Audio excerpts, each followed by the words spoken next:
नमस्कार, आप देख रहे हैं निशब्द। मैं हूं भूपेंद्र नारायण सिंह। निशब्द जिसका अर्थ है चुप, मौन और अंग्रेजी में इसे साइलेंट कहते हैं। एक तरफ कोरोना का खौफ, दूसरी तरफ पेट्रोल डीजल के हर दिन बढ़ते दाम। खामोश हैं ज़्यादातर वो लोग जो आज सत्ता में बैठे हैं। कई साल पहले प्रधानमंत्री नरेंद्र मोदी ने कहा था कि जिस दिन मीडिया का मूड बदल गया और वो पुरानी बाइट्स दिखाने लग जाए, उस दिन सरकार को सोचना पड़ जाएगा। तो चलिए देखते हैं उन पुरानी बाइट्स का, जिसमें पेट्रोल और डीजल को लेकर आज के सत्ता में बैठे हुए लोगों के क्या विचार थे। इन्हीं के कालखंड में महंगाई कहां से कहां पहुंच गई। एक तरफ जीडीपी का गिरना, दूसरी तरफ इन्फ्लेशन का बढ़ना। महंगाई बढ़े और वो भी इस हालात से बढ़े, और उसमें भी दिल्ली की सरकार हर बार नई तारीख देती रहे। आपने सुना होगा, एक साल पहले हर 3-4 महीने के बाद प्रधानमंत्री की डेट देते थे। फलानी तारीख के बाद महंगाई कम हो जाएगी, फसल के बाद महंगाई कम हो जाएगी, बजट के बाद महंगाई कम हो जाएगी, दिवाली के बाद महंगाई कम हो जाएगी। यही कहते रहे, देश में सुना है। और जिस दिन मीडिया का मूड कर जाएगा, वो पुराने सारे उनके बाइक निकाल करके दिखाएंगे। हर 3 महीने के बाद वो ये काम करते थे। भाइयों बहनों, अब तो एक साल से महंगाई के विषय पर बोलना ही बंद कर दिया है। पेट्रोल और डीजल पर सबसे ज़्यादा अगर कोई मुखर रहता था तो वो हैं आज के केंद्रीय मंत्री श्री प्रकाश जावड़ेकर साहब। आज जावड़ेकर साहब तो खामोश हैं, लेकिन कोई ऐसा मौका नहीं होता था जब वो पेट्रोल डीजल को लेकर सरकार के बारे में कभी अहंकार तो कभी निर्दयी तो कभी मनमाने फैसले की बात करते थे। ढेर सारे डाटा देते थे। अंतर्राष्ट्रीय कीमतों की मूल्यों को लेकर कितना दाम होना चाहिए उसके बारे में वो सरकारों को तो ज्ञान देते थे। आज वो खामोश हैं, लेकिन पुरानी उनकी बाइट्स बहुत कुछ कहती हैं। जिस तरह से प्रधानमंत्री ने कहा कि मीडिया अगर पुरानी बाइट्स दिखाने लग जाए, आइए सुनते हैं प्रकाश जावड़ेकर साहब हर साल क्या क्या कहते थे। जो पेट्रोल की दरों में वृद्धि की है सरकार ने, उसका कोई आधार नहीं है। उसी दिन अंतर्राष्ट्रीय बाजार में कीमतें कम हुई है। हम चैलेंज करते सरकार को कि पूरी तरह से रिफाइंड पेट्रोल दिल्ली में 34 रुपए से मिल सकता है, मुंबई में 36 रुपए से मिल सकता है, तो उसके दुगने दाम क्यों है?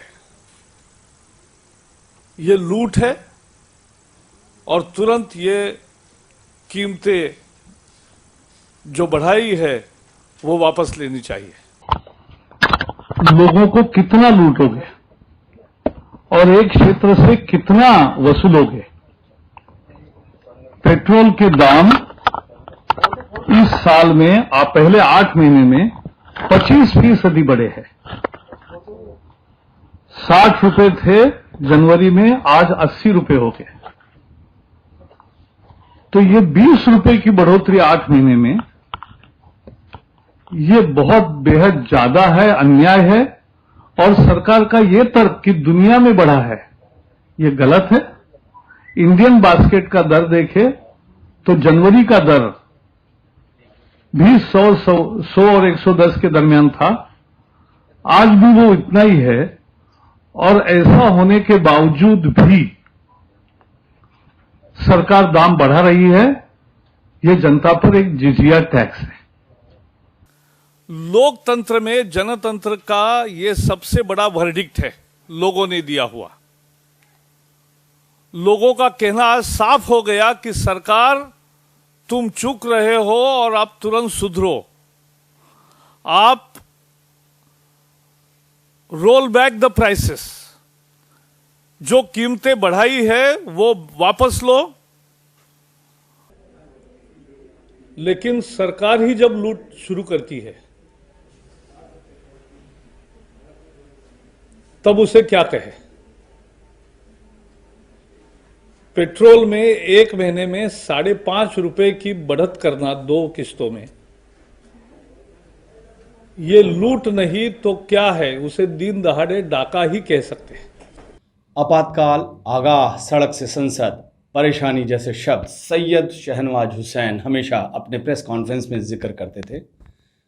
पेट्रोल और डीजल के दामों को लेकर सैयद शहनवाज हुसैन काफ़ी तेज़ तर्रारी से सरकार पर आक्रमण करते थे। आज वो बिहार में मंत्री हैं लेकिन खामोश हैं। सैयद शहनवाज हुसैन क्या बोलते थे उनको भी सुनते हैं, क्योंकि मीडिया अगर पुरानी बाइट्स दिखाने लग जाए तो। पहले ये दावा करती रही कि तेल कंपनियों का घाटा बढ़ रहा है, सरकार तेल कंपनियों की फिक्र में दुबली हो रही है और आम आदमी से कोई लेना देना इस सरकार को नहीं। अब सरकार ये बहाना कर रही है कि डॉलर और रुपये में जो अंतर आया है इसके वजह से वो दाम बढ़ा रहे हैं। सरकार को ये भी जवाब देना पड़ेगा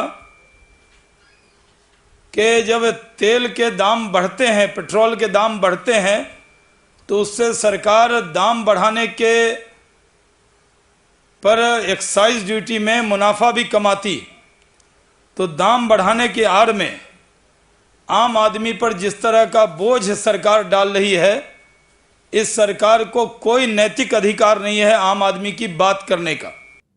उन्हें कैसे भूल सकते हैं जो महान विचार दुनिया के सामने रखते थे और कहते थे कि सरकार तो पेट्रोल और डीजल के दाम बहुत कम कर सकती है 30 से 35। ये वो वक्त था जब यूपीए सत्ता में थी और बीजेपी विरोध में।